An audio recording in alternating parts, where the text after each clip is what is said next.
કે મેલડીની વાત કરું તો હિન્દુ તો માતા ન પૂજે તો જગત ને ખબર છે, પણ મુસલમાન મેલડી ન પૂજે. મુસલમાન ની મેલડી ની વાતો કરું તો ધંધુકાથી અમદાવાદ આવે એટલે વચમાં ખાડોલ કરીને ગોમાવ દેવી પૂજક સમાજની એક ડોશી રે.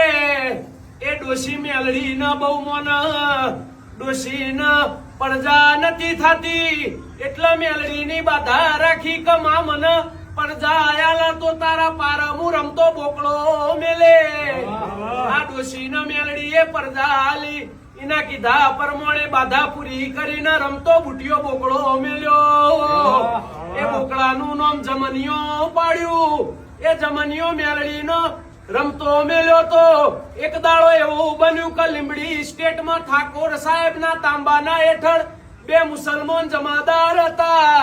એક દાડો રાતની ચોકી હતી, ફરતા ફરતા ઘોડો લઈને આખા ડોલ ગામના પાદરે આયા.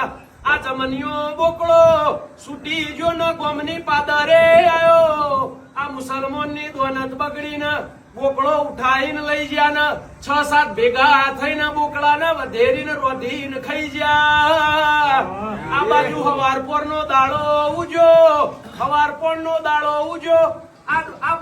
આ બોકડા ને પેલી ડોશી ગોતવાને કરી આખો દાડો ગોમ ફરતા ફરતા ગોત્યો, પણ પેલો જમનિયો બોકડો મળ્યો ના. મોજ પડી ડોશી ઘેર આઈ, મેલડી ના પારાઈને ચેવું કે છે, મેલડી તું બોકડા ને અંબારી એકતી નહીં તો હમણાં હું અંબારે.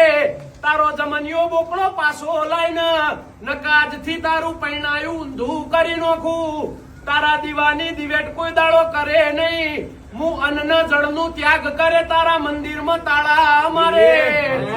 આવો મેળો બેઠી બેઠી ડોશી મારા મેલડીએ કોનો કોન હોબળી લીધું.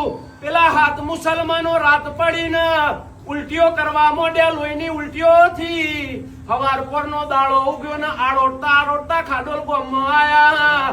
બાપા મારી ભૂલ થઈ જશે, બોકડો અમે ખાધો છે, તમે કેશો એ કરશું.